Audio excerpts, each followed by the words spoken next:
Like all of her music, identity plays a vital role in pianist and composer Gabriela Lena Frank's 3 Latin American dances. Her multicultural heritage, her mother is Peruvian and Chinese, her father Lithuanian and Jewish, comes through clearly in her compositions. In the words of the composer, quote, "I wanted to, in a very general way, be as mestiza in my music as I was in my person. I'm multiracial, multicultural, and I think that's something deeply American," end quote. She has become a bit of an ethnomusicologist, like her fellow composers Alberto Ginastera and Bela Bartok, traveling through South America to get a better sense for the music performed there. Her music frequently incorporates elements from the music she encounters on these trips, as well as Latin American folklore, poetry, and mythology.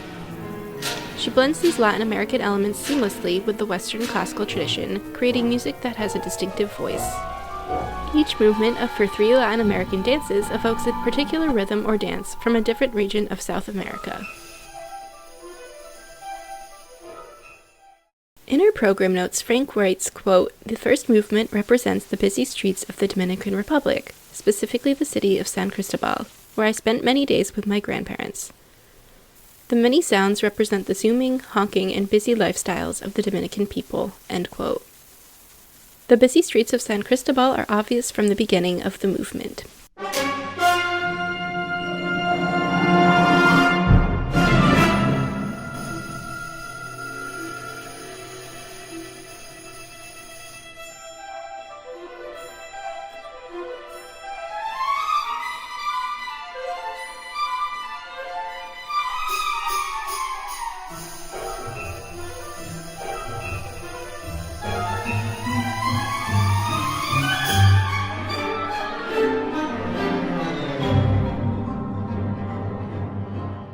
The beginning of the movement is, quote, "an unabashed tribute to Leonard Bernstein's symphonic dances from West Side Story," which also depicts a busy city, in Bernstein's case, New York.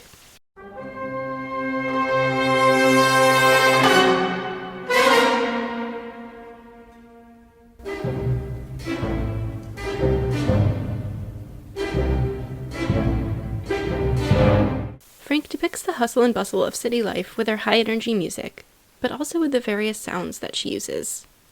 Listen to the different sounds she creates in this section.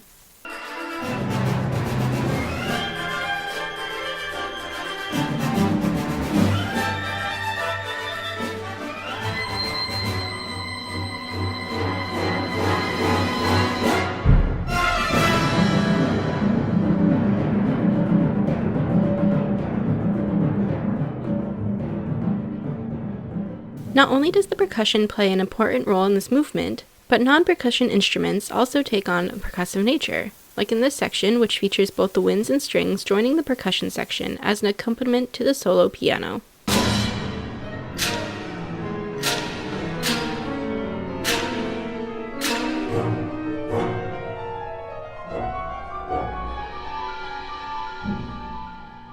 Frank says that the second movement is the, quote, "heart of the 3 Latin American dances," and reflects her Cuban family's struggle as political refugees who had to flee communism and poverty.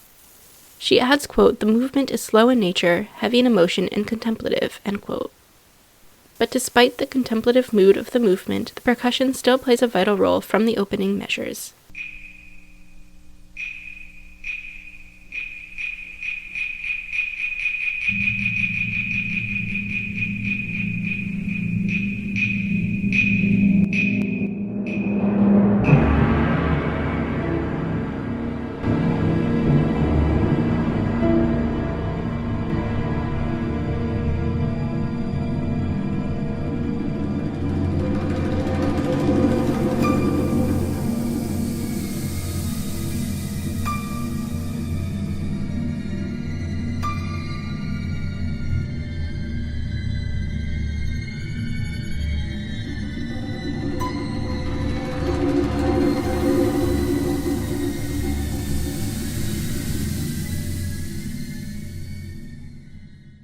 The viola and cello line just after this opening evokes a sense of something sung or chanted.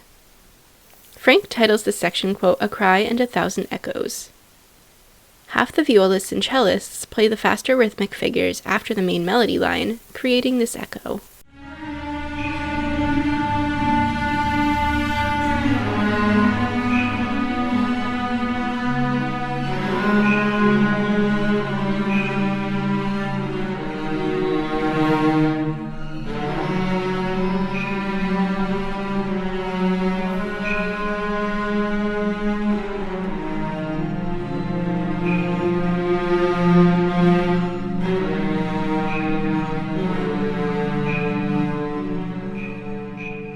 That melody, and its echoes, form the basis of most of this movement.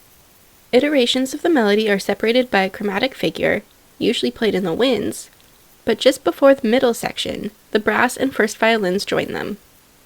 This is followed by dissonant chords in the strings that lead into the middle section.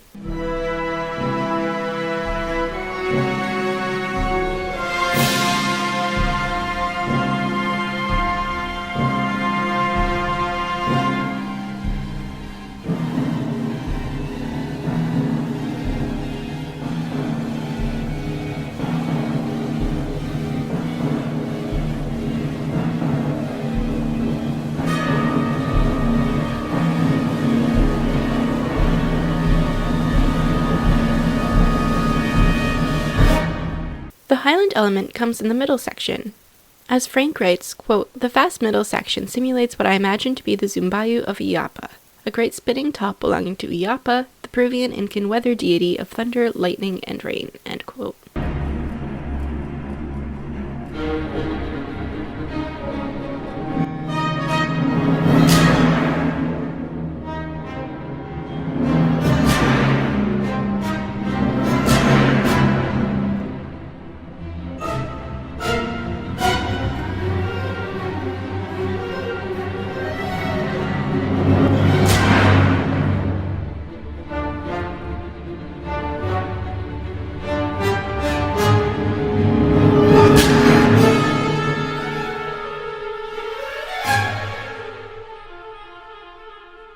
Frank notes that the third movement is, quote, "in the style of a Mexican huapango, a fun dance-like cultural party full of festive expression, and is dedicated to her wife's family."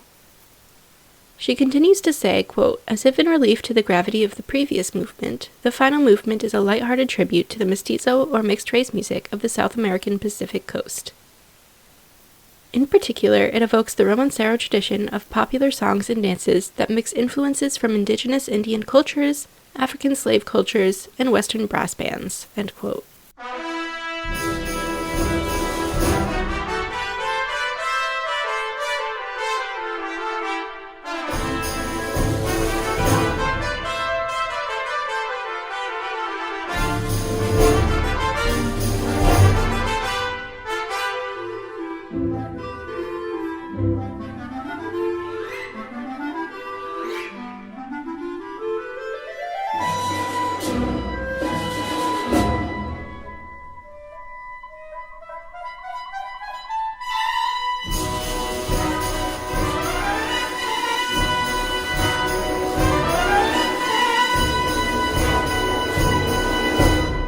After the trumpets and clarinets and the introduction of the movement, the winds play the main melody.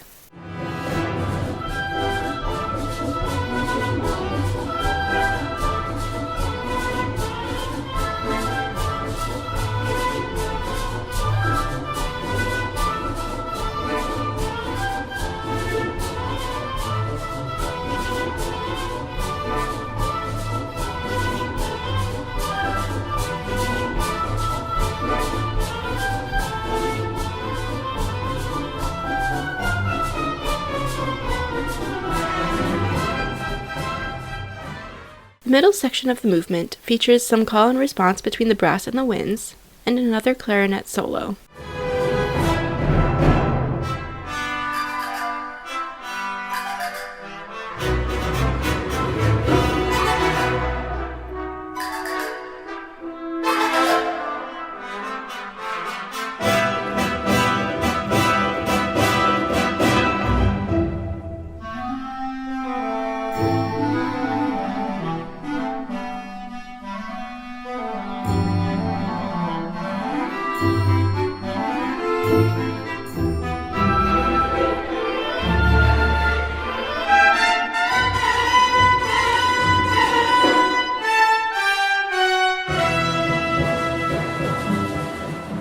The movement ends with one last rendition of the first theme.